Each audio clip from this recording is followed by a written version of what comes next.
श्री कृष्ण जन्मोत्सव पर नेताजी मुलायम सिंह यादव के गुरु उदय प्रताप सिंह यादव द्वारा लखनऊ में उद्घाटन के बाद युवा पत्रकार शरद यादव के जन्मदिवस पर अयोध्या से भी हुआ शांति मोर्चा न्यूज चैनल का शुभारंभ। इस अवसर पर संवाददाता अनिल यादव ने युग निर्माण योजना से जुड़े राम बदल यादव से की विशेष बातचीत। तो हमारे बीच युग निर्माण योजना से जुड़े हुए राम बदल यादव जी हैं।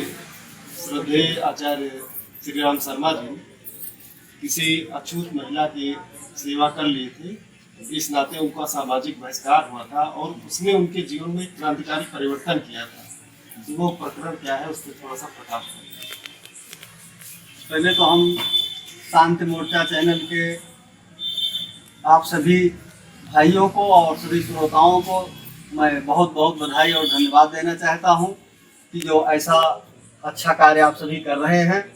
जो आपने पूछा पंडित श्री राम शर्मा आचार्य, उन्होंने ये वास्तविक घटना है और इस युग की बहुत विकराल घटना है। जब पंडित श्री राम शर्मा आचार्य बहुत छोटे थे तभी उनके परिवार में मैला उठाने का काम एक दासी जाकर करती थी। कई दिन तक नहीं आई जब घर पर, तो उस बच्चे का मन बड़ा खिन्न हुआ कि वो माताजी जो रोज आती थी क्यों नहीं आई। वो चुपके से उस अछूत बस्ती में चला गया और जाकर के उस माताजी की झोपड़ी में गया तो देखा कि वो कई दिन से बुखार से तप्त हैं और पूछा कि माताजी आप आई नहीं। उन्होंने कहा बेटा मैं उठ नहीं सकती, चल नहीं सकती। उसके आंखों में आंसू आ गया। उसने कहा माताजी हम आपकी चिकित्सा कराएंगे, आपकी सेवा करेंगे। उन्होंने रोका, नहीं बेटा हम अछूत हैं, हमको मत छूइए, हमको छुओगे तो तुम्हें बहिष्कृत हो जाओगे, तुम ब्राह्मण के बच्चे हो, ऐसा मत करो। उन्होंने कहा नहीं हम सब भगवान के बच्चे हैं, माताजी तुम भी भगवान की बनाई हो, हम भी भगवान के बनाए हैं, हम तुम्हारे बेटे हैं, हम तुम्हारी सेवा करेंगे। उसे ले गए, चिकित्सा कराए, उसकी सेवा किए। जब यह बात ब्राह्मणों को, उनके परिवार के लोगों को पता चली तब लोगों ने उनका बहिष्कार कर दिया और कहा इस बच्चे ने बहुत गलत काम किया है, अछूत बस्ती में जाकर अछूत की सेवा की है, इसलिए इसको बिल्कुल बिरादरी में रहने लायक नहीं है। और उनके पिता के पास लोग गए इकट्ठे होकर और कहा कि अगर इस बच्चे को आप घर में रखेंगे तो ठीक नहीं होगा, आपको भी बिरादरी छोड़ दिया जाएगा। जब बच्चा लौट के आया तो उनके पिताजी ने उसको खाना पानी नहीं दिया, दरवाजे पर बाहर बैठा दिया और अपने बर्तन में भोजन नहीं दिया। इस बात से उनको बहुत गलान हुई कि मनुष्य मनुष्य में इतना भेद। पंडित श्री राम शर्मा आचार्य उस समय छोटे थे लेकिन उनके हृदय में बहुत चोट लग गई। उन्होंने सोचा कि हिंदू धर्म में ये सब क्या चीज है। उन्होंने चारों वेदों का भाष्य किया, सारे पुराणों का भाष्य किया, उपनिषदों का भाष्य किया, सबको पढ़ा, सबका अर्थ लिखा और यह प्रमाणित किया कि हमारे धर्म में कहीं भी इस प्रकार की विडंबना नहीं है कि कोई छोटा है, कोई बड़ा है, कोई अछूत है, जात पात का कोई ऐसा भेदभाव नहीं है। उन्होंने इस समाज को बताने का काम किया।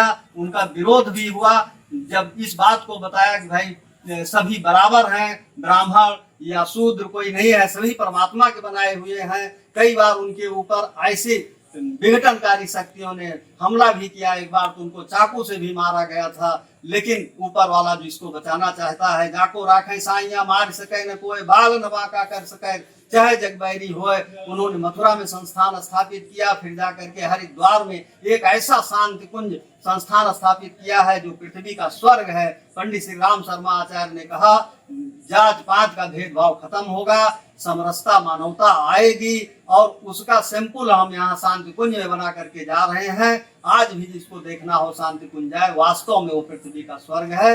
यही उनका विचार था। छुआछूत को लेकर के तमाम पूर्वाग्रह रहे हैं कि वेदों में इन चीजों को प्रदर्शित किया गया है, और क्या आप मानते हैं कि वेदों की भूमिका छुआछूत मिटाने के लिए क्या रहेगी?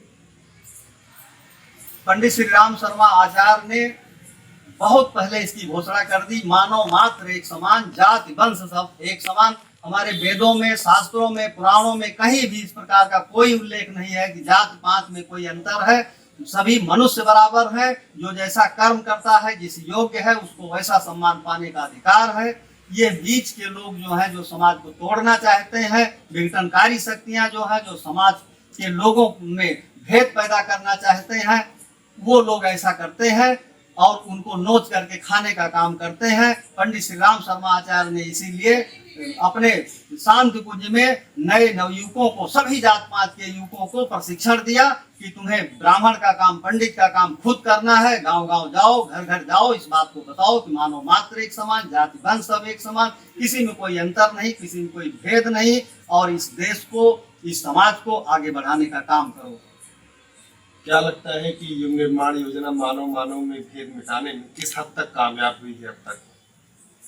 गायत्री मंत्र एक ऐसा मंत्र है कि इसको पढ़ने वाला व्यक्ति अपने आप में परिवर्तनशील हो जाता है। गायत्री मंत्र एक ऐसी शक्ति है जिससे लोग परिवर्तन हो जाता है। रत्नाकर नाम का डाकू जो छिनैती डकैती करता था, एक संत उसके पास गया और जब उनको समझाया तो उसके समझ में आ गया।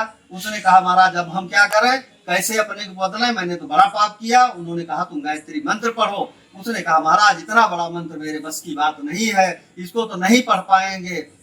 हमारे रामचरितमानस में लिखा है, उल्टा नाम जपत जग जाना, वाल्मीकि भय ब्रह्म समाना।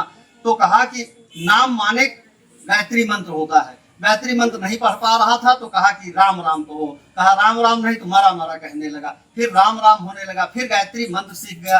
जब गायत्री मंत्र सीख गया तो उस गायत्री मंत्र में इतना परिवर्तन किया कि जो चोरी डकैती बदमाशी का काम करता था वो संत वाल्मीकि हो गया। और एक गायत्री मंत्र के एक अक्षर से 1000 श्लोक लिखा। इस तरह 24 अक्षर से 24,000 श्लोक लिखा। 24,000 श्लोक से रामायण बनी और उसी का तुलसीदास जी ने खाली नकल किया, नकल करके लिख दिया और उसी से सारे धार्मिक कृत्य इस समय किए जा रहे हैं। गायत्री मंत्र इतना महत्वपूर्ण है जिसको पंडित श्री राम शर्मा आचार्य ने दिया और समाज में परिवर्तन का ये बिगुल जो फूंका, वास्तव में लोग बदलते चले जा रहे हैं। जिसने भी इसकी शरण पाई, जिसने गायत्री मंत्र पढ़ा, वो निश्चित ही अपने जीवन में बदलाव जरूर महसूस किया है। बहुत बहुत धन्यवाद।